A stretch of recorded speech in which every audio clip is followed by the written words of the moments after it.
और अब खबर दिल्ली से, जहां पर दो गुटों में जमकर मारपीट हुई है। मामला है दो नाबालिग बहनों के साथ छेड़छाड़ का, और देखते ही देखते यहां पर कई लोग भिड़ गए आपस में। ज्यादातर आरोपी नाबालिग बताए जा रहे हैं।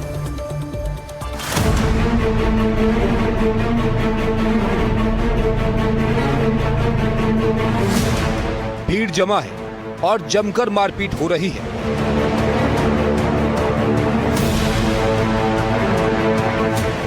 तस्वीरें दिल्ली के शाहदरा के फर्श बाजार इलाके की हैं। जरा देखिए कैसे लात घूंसे चल रहे हैं, कैसे एक दूसरे को दौड़ा दौड़ा कर मारा जा रहा है। लड़कियों को भी घसीटा जा रहा है। लाठी डंडे चल रहे हैं, जमकर हंगामा मचा। बताया जा रहा है कि यह मामला छेड़छाड़ से शुरू हुआ और एक जंग में बदल गया। आपको पूरी घटना बताते हैं। जानकारी के मुताबिक फर्श बाजार में दो बहनों पर अभद्र टिप्पणी की गई। टिप्पणी करने वाले लड़के भी नाबालिग बताए जा रहे हैं। बताया जा रहा है कि विरोध करने पर लड़कियों से मारपीट की गई। घटना शनिवार शाम करीब 6 बजे की है। बताया जा रहा है कि दोनों नाबालिग बहनें यहां से जा रही थीं, जिनका पीछा करते हुए दो लड़के आए और उनके साथ छेड़खानी करने लगे। लड़के भी नाबालिग थे।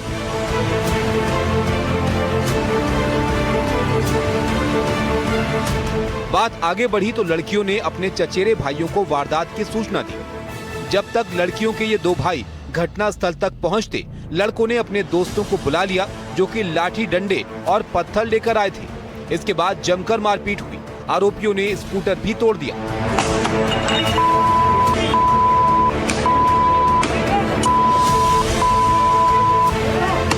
आरोप ये भी है कि मारपीट के दौरान बचने के लिए लड़की का एक भाई बगल के घर में घुस गया, तो बदमाशों ने उस घर पर भी पत्थरबाजी कर दी।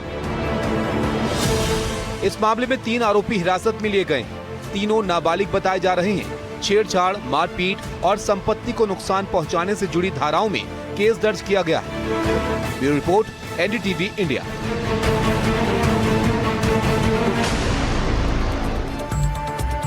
हमारे देश को विविधताओं से भरा हुआ देश कहा जाता है, जहां पर कई राज्य, कई भाषाएं और कई तरह के खाने और साथ साथ पहनावे हैं। लेकिन दुर्भाग्य से कुछ लोगों की छोटी मानसिकता की वजह से अपने ही देश में कई लोगों को परायेपन का एहसास कराया जाता है। नस्लीय टिप्पणियां की जाती हैं और सबसे ज्यादा भेदभाव झेलते हैं नॉर्थ ईस्ट के लोग। ऐसा ही एक मामला सामने आया है देहरादून से, जहां पर त्रिपुरा के एक छात्र पर पहले नस्लीय टिप्पणी की गई और उसके बाद उसे इतना पीटा गया कि उसकी मौत हो गई।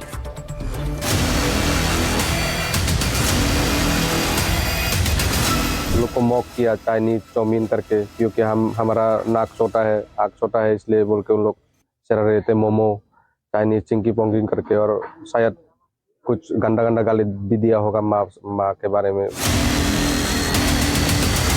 कराना क्या समथिंग है, उससे मारा, उसका पूरा गला तर दिया। ये पूरा उसका गला का जो हड्डी है पूरा तोड़ दिया, और इधर स्पाइनल कॉर्ड में पूरा इंजरी हो गया। मतलब दर्दनाक मौत हुआ उसका, बहुत पेन था। मैं तो था उसका जो आईसीयू में उसका इलाज चल रहा था, मैं गया था, 10 दिन रहा मैं उसके साथ। के आधार पर नॉर्थ ईस्ट वालों के साथ हमेशा भेदभाव होता आ रहा है। ये कब तक चलेगा? हम लोग सरकार से यही मांग है कि कब तक ऐसा चलता रहेगा। अभी ये नया भारत है, जिस हमारा सरकार से यही मांग है कि जो है इस तरह से नहीं होना चाहिए।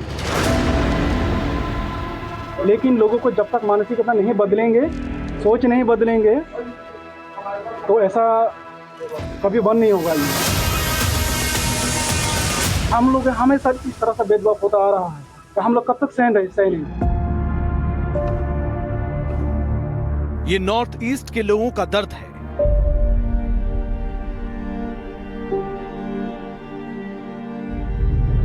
वो टीस जो न जाने कितने सालों से इनके मन में दबी हुई है।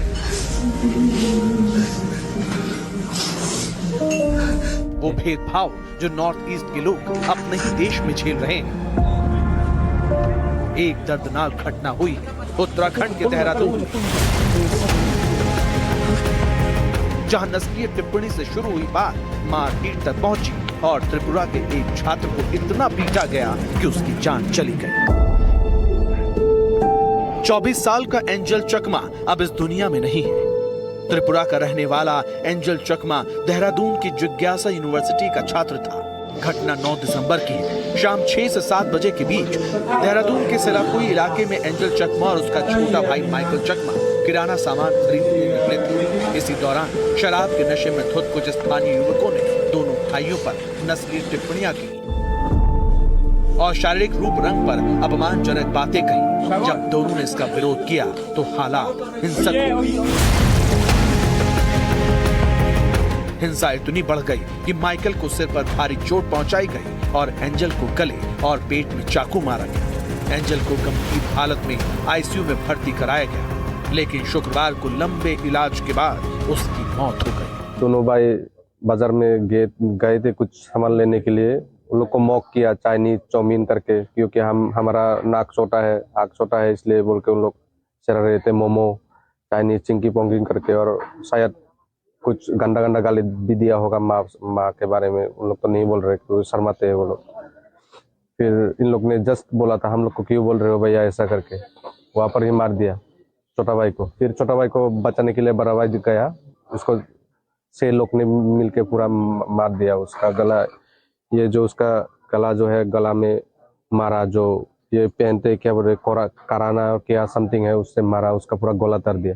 चाइनीज़ या फिर मोमो या फिर चिंकी करके कहा गया। और जब इन दोनों भाई में जो बड़े भाई हैं एंजल चकमा, उन्होंने इसकी विरोधिता की, तब उनके ऊपर हमला किया गया। उनके छोटे भाई को भी मारा गया और एंजल चकमा को स्टेप किया गया, छुरी से उनको मारा गया, चाकू से वार किया गया उनके ऊपर। शनिवार को एंजल का पार्थिव शरीर दिल्ली होते हुए अगरतला लाया गया, जहां परिवारजन, यूथ त्रिपुरा फेडरेशन और टीआईएसएफ के नेता मौजूद थे। बड़ी संख्या में लोगों ने एयरपोर्ट पर एंजल को अंतिम श्रद्धांजलि दी। इसके बाद शव को नंदनगर में घर ले जाया गया। वहां भी लोगों का सैलाब उमड़ पड़ा। फिर अंतिम संस्कार के लिए एंजल को उसके मूल गांव उनाकोटी जिले ले जाया गया। और अब खबर उत्तर प्रदेश की। उत्तर प्रदेश में अपराधियों को अब एक ऐप के जरिए पहचान लिया जाएगा। उनकी पूरी पहचान एक क्लिक पर सामने होगी। लखनऊ में वरिष्ठ पुलिस अधिकारी सम्मेलन के दौरान मुख्यमंत्री योगी आदित्यनाथ ने यक्ष ऐप लॉन्च किया। ये ऐप एआई और बिग डेटा पर आधारित है। इसके जरिए ये ऐप अपराधियों और संवेदनशील इलाकों की पूरी जानकारी एक क्लिक में देगा।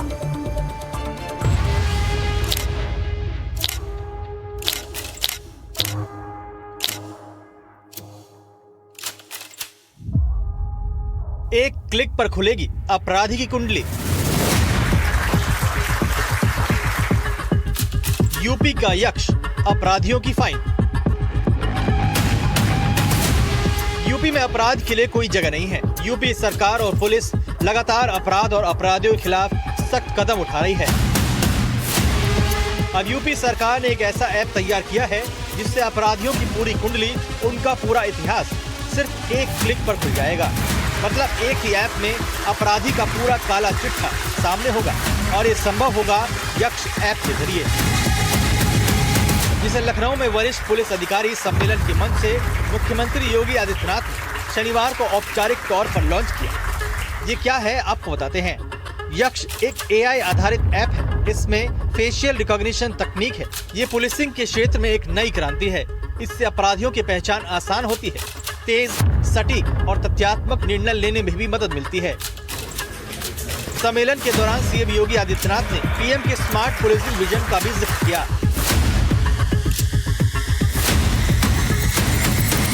हर पुलिस अधिकारी, हर पुलिस कार्मिक को उसको अपने जीवन का मंत्र बनाना चाहिए।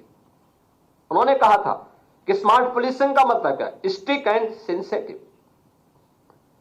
Modern and mobile, alert and accountable, reliable and responsive, techno savvy and trend.